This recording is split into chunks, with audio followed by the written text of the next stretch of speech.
And then the third event in the series is going to focus on virtual currency, and that'll be on December 17th. So hopefully you can make it to those events as well.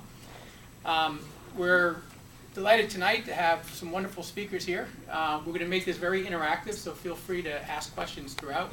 We're going to try to cover a little bit of a kind of a business overview first, talk about a little bit of the market, and Sana's going to go through some of that, and we're going to kind of talk a little bit about some of the investment climate, and then get into some of the legal issues. So without further ado, my name is Jim Gatto. I'm the head of the social media and games team at Pillsbury. To my left is Sana Choudary, who's with YetiZen. And many of you may know, and she'll talk a little bit more about YetiZen, but it's really a premier game accelerator and probably one of the top. They've dealt with I think it's over 6,000 developers now or something. Is that weird? 10,000. I'm out of touch here, but very prolific. No, we just grow fast. You grow very fast. Chris White, who is with Drumleaf. Chris has got very interesting experience. He's had businesses in TV, film, in London, New Zealand, New York, and here. So he brings kind of an international perspective. He's focused on a kids-based virtual world, which he'll talk about a little bit more, and which kind of creates a whole set of interesting legal issues in part, which is why we asked Chris to be here. And then my partner, Justin Hovey, who focuses on corporate securities and finance work and corporate formation and other such issues here in the San Francisco office. So again, welcome everybody. We're going to start with just a brief, we'll let each of the panelists kind of introduce themselves in a little bit more detail and talk about their background and a little bit about their companies, and then we'll get into the presentations. Thanks, Justin. Thanks, Jim. Justin's to my left. So I grew up near the water, just saying. So there's water behind me. So if I start zoning out in the middle of your questions, you know what's happening, at least until it gets dark. So real quickly on YetiZen. YetiZen actually has two arms. The first is the YetiZen Innovation Lab, which is an open co-working space for game developers, and it also has 150 events during the course of a year for game developers to learn how to do game businesses better. And we have about 10,000 developers in our network there. And the second arm is the YetiZen Accelerator. So the Accelerator is for post-product, post-traction game studios, game platform plays. We get about 1,500 applicants a year, and we take about 16 to 20 of them in a given year, so it's highly competitive.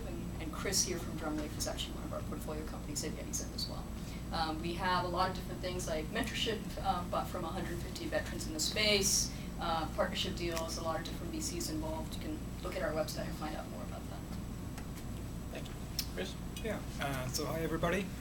As Jim was kind to explain, I've got a very varied background. In fact, I started 14 years ago in medicine and decided I didn't want to be curing the common cold, and jumped into the interactive media space to try and make an impact before kids got sick, really elevate them to achieve the best thing that they can. And that's what Drumleaf is all about. Our flagship product is a massively multiplayer online game called Star 86, where songs materialize as planets, so kids can fly through space and compose and publish music together collaboratively in real time. And we publish to YouTube and the parents' Facebook account. We're across both mobile and web, so there's a host of legal implications for all of those that span copyright, trademarks, patents, and of course investment and legal administration. So I look forward to discussing some of those points. Great, thanks. Justin? Hi, I'm Justin Hovey. I'm a partner here at Pillsbury. I work with a wide variety of companies of all sizes with a particular focus on companies in the mobile space and video game space. I do all sorts of things from including day-to-day IP protection, publishing agreements, financings, you name it. Thank you. Great. So you want to do the business overview? Sure. Great.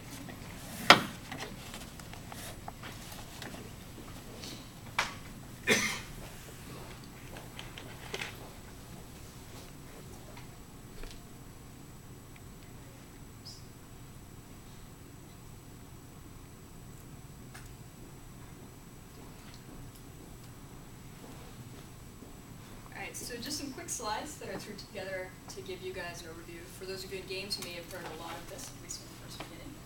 So games are 72% of mobile app revenues in 2013. So that's about 40% higher from where they were in 2010. They're also about 40% of total mobile app downloads. The mobile games monetize about 4 times better than all other mobile app categories combined. So that would suggest that, hey, if you're looking to invest into mobile, games are the hottest thing out there, right? But then when you look at the venture market in general, venture capital investment that has actually happened in Q2 of 2013 has gone down significantly from what it was in the pro rata sort of 2012. It's 27 billion down to 12.5 billion, then 12.7 billion.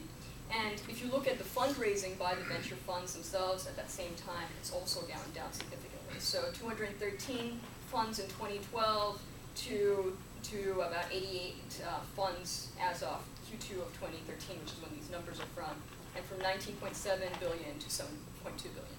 So venture overall, and this is across games, across tech and everything else as a category, is actually a lot less active than it used to be before. Sana, is that last column that looks so short? That's a half year, though, right? Yeah, but That's this still looked at pro rata numbers. So that's annualized for half the year? Annualized for half a year. Okay. So these are priced, the first one is PricewaterhouseCoopers and the other one's Thomson Reuters for anyone who can't see. If you look at the games category, so value of game investments through the second quarter is 706 million, so that's up 63% compared to the first half of 2012. But the total transaction value, and this is what you learn in a lot of reports like the Tumero report, is still on track to be way below its peak of 2 billion in 2011. The number of investments has actually grown by 7% to 89 transactions, but the average deal size is actually also up, and that indicates it's not a good thing. It doesn't mean more companies are getting more money. It actually means more companies are getting more money at a later stage. So VCs is coming in, but way later. So if you're not surviving until that point, you need to figure out some other way of being profitable and keeping good lights on. So games is a strong and growing mobile category by proportion of revenue and downloads. Capital raises by venture funds and investments by them have gone down across the board. While game investments are up, compared to last year, average deal size has also gone up, and that's because the investments are at a later stage. That's it. Thank you.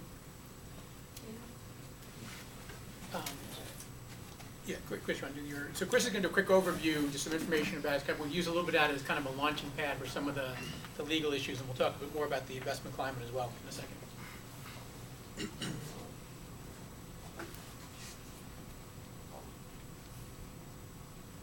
Okay, so this is just a quick opportunity to explain what my company Drumleaf does. So we're a team of 12, split between here and San Francisco. Our goal is to be Jim Henson for today's kids, and that means delivering value above and beyond entertainment to the platforms where kids spend their time, and today that's online and on mobile devices. Just to illustrate some of the games we create. They're massively multiplayer, so they're social, kids can chat. Average age user is 11, 50-50 male-female split, and the span is 5 to 15 years. So COPA is enormously important for us, and something that we dedicate quite a lot of our resource towards, making sure not only the kids are safe, but they're able to use that social interaction to feel good about their own kind of creativity. They're also engaged in composing new music and remixing existing songs. So we have some interesting copyright issues about when you have multiple people all contributing to a song who really owns the rights to that song. Likewise, we allow them to make a movie within the game which publishes to YouTube. And that's, as far as I know, the only COPA-compliant way kids are allowed to publish to YouTube. So the things of issue there are making sure you can't see their face, hear their voice, or let them say anything which could be identifiable, like an address, a phone number. And just to illustrate how we look at the company, it's an ecosystem, and it connects the parent on Facebook, so the parent is able to receive a song that the child composed, or create a chore like make your bed, and if the child does it, they're rewarded inside our game. And likewise, the child can publish a song, publish a video to YouTube, and because we're also on mobile, there's a different standard for COPA compliancy and what a parent's approval is defined as, or what is required to get parental approval. So those are just some of the legal requirements for the game, and on top of that there is of course the IP protection, which we've gone through a myriad of steps to achieve. Thank you. Justin, you want to add a little more on the kind of the investment climate, kind of what you're seeing as well, in addition to what Sure. Sana I said? don't have a presentation or numbers, so I can just give you my perspective, my humble perspective based on my experience from my client base. One, I would say that the studio model is something that at the early stage is probably going to be deemed unfinanceable by a lot of the venture funds. I mean, I think they're just terrified of knowing whether or not your game's going to succeed. I think their exit strategies are limited because what you're seeing is a lot of these these companies like Supercell and King with these ridiculously outsized valuations. I mean, maybe well earned because their games are doing so well, but in terms of getting acquired, it's just not feasible for the likely acquirers to pay that kind of money. And with the IPO market being up in the air, although we've heard that King has filed confidentially, we're expecting them to go out, so everyone's eagerly awaiting what's going to happen with them. We saw the Supercell deal, I think it was announced yesterday, massive deal. I think you're seeing a lot of these likely outcomes for these companies are secondaries, where investors come in and buy out the existing stockholders. So you're having, just from my point of view, sort of the death of the middle, where you have these extremely valuable companies just with incredible games, and very small companies, and there's the ones in the middle, and the ones in the middle just aren't going to get financed right now because of the, quote, hits-driven business perception that investors have. The other thing is, what I see a lot is, because these smaller companies don't have access to capital, they have to take alternative means beyond just money from friends, fools, and family. They're doing alternative means and doing a lot of the publishing deals, which our advice to them when you're about to do a publishing deal is you're effectively selling your IP, and depending on the terms of that agreement, you might be selling your subsequent titles. You might be giving up rights in this game and subsequent iterations of this game or future titles. But that's what they have to do because they don't have the money that's necessary to market the games in this environment. The user acquisition costs are astronomical for a lot of these smaller companies. So they're really left in this situation where it's really hard to raise money because they need the money to market the game. And in order to market the game, that's how you prove the success, but that's what the investors want, so they're caught on the chicken and egg problem there. So what we're really seeing a lot of is these alternative financing models, which is $300,000, $400,000 of marketing dollars credited towards a rev share on a publishing deal. So that's, big picture, sort of what I see in my sample set of clients. You want to add something? Yeah, so just taking from the first perspective, taking a couple of thousand feet back, right? So studios, are they going to be that next VC company or platforms? That debate has been going on forever and ever within games, right? When VCs came into investing into game studios a couple of years ago, it was because typically they were what I call the Wild Wild West VC, right? There's a new platform, there's a way you can hack into customer acquisition. Through your own smarts, you can actually do that, whether it's by spamming viral channels, whether it's by buying a lot of users and then sort of cross-promoting them across your games, what have you. The belief among those types of VCs is that opportunity doesn't necessarily exist in game content anymore, right? Because you can't repeatably and scalably do those same type of hits. So those VCs, what I call the Wild Wild West VCs, have moved away from games. There's a second category, there's just fewer people in them, and those are the what I call the category analysis VCs, right? They look at what, within this now much more mature mobile gaming landscape, what are the specific categories of games that startups can actually succeed in, where there is a lot of user acquisition to be had at smarter, cheaper ways. There's just fewer of those guys out there.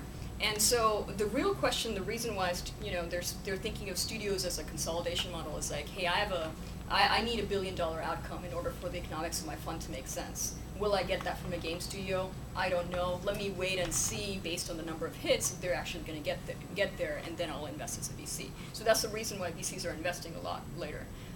In terms of platform plays, that's something that they can see okay, there's economics. This is kind of like similar to consumer web and enterprise. I can go ahead and go for that. I kind of see how this is going to grow from here and be that next $1 billion valuation, if at all. But still, they actually are investing in a couple of more percentage points more studios than platform plays out there.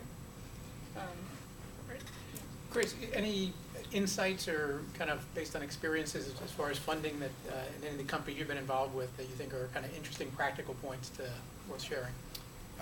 I look at it often based on technology and what technology is in enabling new types of content and new types of audiences.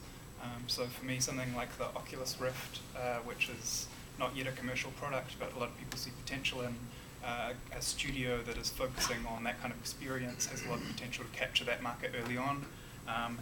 Because it's a new platform. It's a new platform, yeah. Right. At the moment, I notice a lot of investment into text-based gaming as a big opportunity and taking off both in Asia and US. And I think it's about how you, like, one important thing to consider is what is a startup opportunity, right? What is something you can get into, do really well, better than a big company, and is going to be a growing space based on other comps you've seen on other platforms, other countries, you name it, right? And so right now, raising money for a game content play alone, which is in that middle level, is hard. But if you're a game content play that is something unique either in terms of technology, so we have a company in the portfolio that does gesture controls are added to the games. That's been getting a lot of interest, right, from investors. And or if you're going after like the kid space with a solution that is very different, you have a way of actually getting the user acquisition and the spread to work out, that's something that's interesting. That's a game content play that's still more interesting and at probably a lower traction mark than game content plays in general on mobile right now. One other question, Justin, for you. So a lot of buzz around crowdfunding. What's the current legal status of that and the do's and don'ts and kind of what you're seeing as far as the traction that's getting? Well, sure. I mean, there's two types of crowdfunding. There's the non-equity crowdfunding, which is Kickstarter and Indiegogo, and those are, I absolutely recommend clients go for it and try to launch the campaign. And there's plenty of advice you can give clients about how to go about raising money that way, and that's a no-brainer if you can do it. The other equity crowdfunding that was passed under the Jobs Act, we're still waiting to have the SEC adopt some rules to provide for that. Our advice, or my advice to clients, would be to avoid that at all costs. It would be a funding of last resort, and that's just because to pick up hundreds, if not thousands, of shareholders on your cap table, which are not providing you anything but the money, is picking up quite a bit of headaches and will scare away any subsequent investors. If your goal is just to raise money once and never worry about raising VC money again, it might be a good idea. But if you want to go on the, quote, normal trajectory of companies out here where you raise VC money and get acquired, then that would be a last resort in my view, if and when it's the SEC starts allowing it. So I want to make one comment on like crowdfunding, specifically the Kickstarter type, right? If you look at Kickstarter campaigns in general, about 50% of all campaigns are able to raise their desired goal, right? But if you look at Kickstarter campaigns for games, the number drops to about 20%. And part of the reason is that since you're going to that end player, the player needs to either recognize you as a game design brand or recognize the IP. And there are just a handful of games that are out there. There are some exceptions, some best, we had a talk earlier this week on like how to win on Kickstarter. And at least one of our newest mentors believes that it depends on what story you tell, right? So he took a couple of examples of the ex-BioWare guys, like, we've been fired, we wanted to make this game our whole life, we're doing it now, join in. But still, it's very dependent on the network of these people who are going for that fundraising. Who is your network and who are your followers? Kickstarter just ends up being a tool to raise money from. So if you don't have that big brand and that big follower set or some way of seeding that at least that initial money in your campaign, it becomes really hard, and it might actually be worth your time to go and try and raise angel instead of doing Kickstarter. And the final thing I'll add, the subject of this are mobile applications. It really doesn't cost that much to launch a mobile game, and so to cobble the money together from your friends and family vis-a-vis Kickstarter, it really shouldn't. Both choices to me make sense. Actually,